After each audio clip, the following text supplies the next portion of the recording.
Welcome back to Clientalio. In this video, I will show you how to use our embedded testimonial features to display customer testimonials directly on your website. So previously in the video, we talked about wall of love feature. So we are done with that. Now we will work on embedded testimonials. So firstly, we go to the embedded testimonials. We can select the testimonials given by the customers. You can select four. Then you click to add to widget.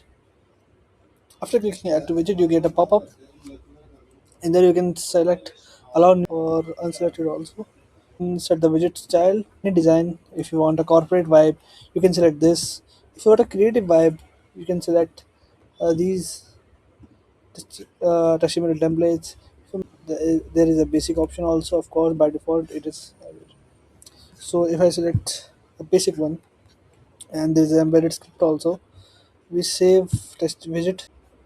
Now we can see in show widget history, it is created. We can preview also what we created. So we have chosen the basic one, that's why we get this. In tablet format we get this. In mobile format we can see that like this. So if you want to publish, we can publish also. The widget is automatically published, and we can copy the embedded code. So this is the embedded testimonial feature. So we will meet on next video. Till then, bye bye.